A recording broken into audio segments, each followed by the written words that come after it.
నమస్కారం. ETV news కి స్వాగతం. పహల్గాంలో అమాయకులైన పర్యాటకుల్ని చంపిన తీవ్రవాదుల కోసం సైన్యం జమ్మూ కశ్మీర్ పోలీసులు విస్తృతంగా గాలిస్తున్నారు. కాల్పులు జరిపిన తర్వాత అడవుల్లోకి పారిపోయిన ఉగ్రవాదుల కోసం ఆ ప్రాంతమంతా జల్లెడ పడుతున్నారు. పర్యాటకులపై సైనిక దుస్తుల్లో వచ్చి కాల్పులకు పాల్పడిన ఉగ్రవాదుల ఫోటో బయటకొచ్చింది. నలుగురు ముష్కరులు పలు ఆయుధాలతో ఉన్నట్లు అందులో ఉంది. ఈ ఫోటోకు ముందు అధికారులు ముగ్గురు ఉగ్రవాదుల ఊహాజనిత ఫోటోలను విడుదల చేశారు. ఉగ్రదాడిలో ప్రాణాలతో బయటపడ్డవారు చెప్పిన వివరాల ఆధారంగా ఆ చిత్రాలను గీసినట్లు చెప్పారు. ముష్కరుల పేర్లను ఆసిఫ్ ఫౌజీ, సులేమాన్ షా, అబూ తల్హాగా పేర్కొన్నారు. ఆ ముగ్గురు ఉగ్రవాదులకు మూసా, యూనస్, ఆసిఫ్ అనే కోడ్ పేర్లు ఉన్నట్లు చెప్పారు. ఉగ్రదాడి జరిగిన ఘటనా స్థలాన్ని ఎన్ఐఏ పరిశీలించింది. కేసు దర్యాప్తులో స్థానిక పోలీసులకు ఎన్ఐఏ సహకారం అందించనుంది. పర్యాటకుల్ని చంపిన ముష్కరుల్ని వదిలిపెట్టబోమని కేంద్ర హోంమంత్రి అమిత్ షా హెచ్చరించారు. ఉగ్రవాదానికి భారత్ తలొగ్గదని స్పష్టం చేశారు. ఉగ్రదాడి జరిగిన ప్రాంతానికి హెలికాప్టర్లో వెళ్లిన అమిత్ షా ఘటనపై ఆరా తీశారు. ఉదయం శ్రీనగర్లో బాధిత కుటుంబాలను పరామర్శించారు. పహల్గాం ఉగ్రదాడి మృతుల కుటుంబాలకు జమ్మూ కశ్మీర్ ప్రభుత్వం 10 లక్షల రూపాయల చొప్పున పరిహారం ప్రకటించింది. తీవ్రంగా గాయపడ్డ వారికి 2 లక్షల రూపాయలు, స్వల్ప గాయాలైన వారికి 1 లక్ష రూపాయల చొప్పున ఇవ్వనున్నట్లు తెలిపింది. పహల్గాం ఉగ్రదాడి ఘటనపై ప్రధాని మోదీ ఉన్నత స్థాయి సమీక్ష నిర్వహించారు. సౌదీ పర్యటన కుదించుకుని భారత్ చేరుకున్న ప్రధాని విమానాశ్రయంలోనే ఉన్నత స్థాయి సమీక్ష నిర్వహించారు. ఈ భేటీలో జాతీయ భద్రతా సలహాదారు అజిత్ డోబాల్, విదేశాంగ శాఖ మంత్రి జైశంకర్, విదేశాంగ శాఖ కార్యదర్శి తదితరులు పాల్గొన్నారు. జమ్మూ కశ్మీర్లో ఉగ్రదాడి అనంతర పరిస్థితుల్ని ప్రధాని అడిగి తెలుసుకున్నారు. ఉగ్రదాడి ఘటన గురించి అధికారులు ప్రధానికి వివరించారు. ప్రధాని మోదీ అధ్యక్షతన భద్రతా వ్యవహారాల కేబినెట్ కమిటీ సమావేశం జరగనుంది. ఇందులో కీలక నిర్ణయం తీసుకునే అవకాశం ఉన్నట్లు తెలుస్తోంది. పహల్గాం ఉగ్రదాడి నేపథ్యంలో సౌదీ నుంచి భారత్ కు తిరుగు పయనమైన ప్రధాని విమానం పాకిస్తాన్ గగనతలంలోకి వెళ్లకుండా మరో మార్గం ద్వారా భారత్ చేరుకుంది. ప్రధాని విమానం అరేబియా సముద్రం మీదుగా గుజరాత్ గగనతలంలోకి ప్రవేశించి అక్కడి నుంచి ఢిల్లీ చేరుకుంది. పహల్గాం ఉగ్రదాడిని ఖండిస్తూ జమ్మూ కశ్మీర్ రీజియన్లలోని పలు ప్రాంతాల్లో బంద్ పాటిస్తున్నారు. అన్ని వర్గాల ప్రజలు బంద్కు మద్దతు ప్రకటించారు. జమ్మూలో జనజీవనం స్తంభించింది.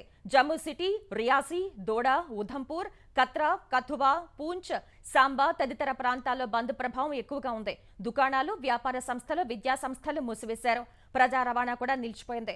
జమ్మూ సిటీ సహా పలు ప్రాంతాల్లో నిరసన ప్రదర్శనలు నిర్వహించారు. పాకిస్తాన్ కు వ్యతిరేకంగా నినాదాలు చేశారు. రియాసీలో జరిగిన ప్రదర్శనలో వందలాది మంది పాల్గొన్నారు. పాకిస్తాన్ కు గట్టి గుణపాఠం చెప్పాలని డిమాండ్ చేశారు. పాకిస్తాన్లోని ఉగ్ర స్థావరాలను ధ్వంసం చేసేందుకు సర్జికల్ స్ట్రైక్ తరహా దాడులు చేయాలని కోరారు. కశ్మీర్లోని శ్రీనగర్, బుద్గాం సహా పలు ప్రాంతాల్లో బంద్ పాటిస్తున్నారు. దుకాణాలు, వ్యాపార సంస్థలు, విద్యా సంస్థలు మూసివేశారు. ప్రజా రవాణా కూడా నిలిచిపోయింది. సమస్యాత్మక ప్రాంతాల్లో అదనపు బలగాలను మోహరించారు. జమ్మూ కశ్మీర్లో పెట్రోలింగ్ ను ఉధృతం చేశారు. 35 ఏళ్లలో తొలిసారి అన్ని వర్గాలు బంద్కు మద్దతిచ్చినట్లు అధికారులు తెలిపారు. జమ్మూ కశ్మీర్ పహల్గాంలో ఉగ్రదాడి తర్వాత పాకిస్తాన్ ఆర్మీ అప్రమత్తమైనట్లు తెలుస్తోంది. పాకిస్తాన్ యుద్ధ విమానాలు కరాచీ నుంచి ఉత్తరాన ఉన్న వైమానిక స్థావరాలకు బయలుదేరినట్లు వార్తలొస్తున్నాయి. ఎక్స్లో విమానాల ట్రాకింగ్ స్క్రీన్ షాట్లను నెటిజన్లు షేర్ చేస్తున్నారు. ఆ స్క్రీన్ షాట్ల ప్రకారం కరాచీలోని దక్షిణ ఎయిర్ కమాండ్ నుంచి ఉత్తరం వైపుగా లాహోర్, రావల్పిండి సమీపంలోని స్థావరాల వైపు పాక్ ఎయిర్ ఫోర్స్ విమానాలు వెళ్లాయి.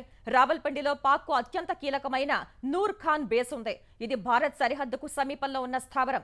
2019 పుల్వామా ఉగ్రదాడి అనంతరం పాకిస్తాన్ సరిహద్దు దాటి బాలాకోట్లోని జైషే మహమ్మద్ గ్రూప్ శిక్షణా శిబిరాలపై భారత వాయుసేన వైమానిక దాడులు చేసింది.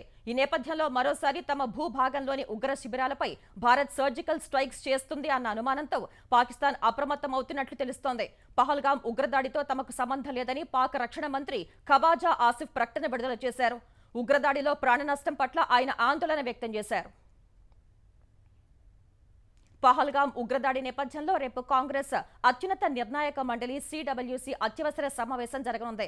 ఈ మేరకు ఆ పార్టీ ప్రధాన కార్యదర్శి కేసీ వేణుగోపాల్ ఎక్స్లో పోస్ట్ చేశారు. ఈ సమావేశం ఢిల్లీలోని కాంగ్రెస్ పార్టీ ప్రధాన కార్యాలయంలో రేపు ఉదయం 11 గంటలకు జరుగుతుందని తెలిపారు. ఉగ్రదాడిలో చనిపోయిన వారికి కేసీ వేణుగోపాల్ నివాళి అర్పించారు. బాధలో మాత్రమే కాకుండా హింసకు, ఉగ్రవాదానికి వ్యతిరేకంగా అచంచలమైన సంకల్పంతో మనమంతా ఐక్యంగా నిలబడాలని అన్నారు. మృతుల కుటుంబాలకు కొండంత ధైర్యం అందించాలని దేవుడిని ప్రార్థిస్తున్నట్లు చెప్పారు. పహల్గామ్ ఉగ్రదాడిని భారత క్రికెట్ హెడ్ కోచ్ గౌతమ్ గంభీర్తో పాటు పలువురు ప్రస్తుత క్రికెటర్లు, మాజీ ఆటగాళ్లు ఖండించారు. ముష్కరుల కాల్పుల్లో ప్రాణాలు కోల్పోయిన కుటుంబాలకు సానుభూతి ప్రకటించారు. పర్యాటకులపై కాల్పులు తీవ్రంగా బాధించాయని గంభీర్, సెహవాగ్, యువరాజ్ సింగ్, కేఎల్ రాహుల్, ఇర్ఫాన్ పఠాన్ ఎక్స్లో పోస్ట్ చేశారు. మృతుల కుటుంబాల కోసం ప్రార్థిస్తున్నట్లు పేర్కొన్నారు. కశ్మీర్లో ఉగ్రవాద దాడి ఘటన హృదయ విదారకంగా ఉందని చెప్పారు. పహల్గామ్లో ఉగ్రదాడి జరిగిన 24 గంటల వ్యవధిలోనే జమ్మూ కశ్మీర్లోని బారాముల్లాలో నియంత్రణ రేఖ వెంబడి ఉగ్రవాదులు చొరబాటుకు యత్నించగా భద్రతా దళాలు భగ్నం చేశాయి. ఎదురు కాల్పుల్లో 2 ఉగ్రవాదుల్ని భద్రతా దళాలు మట్టుపెట్టాయి. ఘటనా స్థలంలో పెద్ద ఎత్తున ఆయుధాలు, మందుగుండు సామాగ్రిని, ఇతర వస్తువుల్ని స్వాధీనం చేసుకున్నారు. ఇంకా ఎవరైనా ముష్కరులు ఉన్నారా అన్న అనుమానంతో ఉగ్రవేట కొనసాగుతున్నట్లు అధికారులు తెలిపారు. మొత్తం 3 ఉగ్రవాదులు చొరబాటుకు యత్నిస్తున్నట్లు అనుమానిస్తున్నారు. ఆంధ్రప్రదేశ్ 10వ తరగతి ఫలితాల్లో బాలికలు సత్తా చాటారు. 10 ఫలితాలను ఏపీ విద్యాశాఖ మంత్రి నారా లోకేష్ ఆన్లైన్లో విడుదల చేశారు. మొత్తంగా 81.14% ఉత్తీర్ణత నమోదైంది. బాలికలు 84.09%, బాలురు 78.31% ఉత్తీర్ణులయ్యారు. 1680 పాఠశాలలు 100% ఉత్తీర్ణత సాధించగా 19 పాఠశాలల్లో ఉత్తీర్ణత శాతం 0గా నమోదైంది. కాకినాడ విద్యార్థిని నేహాంజని 600కు 600 మార్కులు సాధించి రికార్డు సృష్టించింది. విజయనగరం జిల్లా గరివిడికి చెందిన ఎండా అనీషకు 599 మార్కులు వచ్చాయి. పల్నాడు జిల్లా ఒప్పిచెర్ల ప్రభుత్వ పాఠశాల విద్యార్థిని చంద్రిక 598 మార్కులతో సత్తా చాటింది. 10 ఫలితాల్లో 93.90%తో పార్వతీపురం మన్యం జిల్లా తొలి స్థానంలో నిలవగా 47.64%తో అల్లూరి జిల్లా చివరి స్థానంలో ఉంది. 10వ తరగతి పరీక్షల్లో ఉత్తీర్ణత సాధించిన విద్యార్థులకు మంత్రి లోకేష్ అభినందనలు తెలిపారు. మే 19 నుంచి 28 వరకు 10వ తరగతి సప్లిమెంటరీ పరీక్షలు నిర్వహించనున్నట్లు చెప్పారు. రీకౌంటింగ్, రీవెరిఫికేషన్ కు రేపటి నుంచి మే 1 వరకు ఆన్లైన్లో దరఖాస్తు చేసుకోవచ్చని మంత్రి చెప్పారు. అమరావతిలో రాజధాని నిర్మాణ పనుల్ని ప్రధాని మోదీ పునః ప్రారంభించనున్న సందర్భంగా నిర్వహించే సభకు 5 లక్షల మంది ప్రజలు హాజరవుతారని ఏపీ పురపాలక శాఖ మంత్రి నారాయణ తెలిపారు. సభకు వచ్చే వారికి ఎలాంటి ఇబ్బందులు లేకుండా 11 చోట్ల పార్కింగ్ సదుపాయం కల్పించినట్లు వెల్లడించారు. గుంటూరు రేంజ్ ఐజీతో కలిసి ప్రధాని మోదీ పర్యటన ఏర్పాట్లను మంత్రి నారాయణ పరిశీలించారు. బహిరంగ సభ వేదిక వద్దకు చేరుకునే మార్గాలపై ఆరా తీశారు.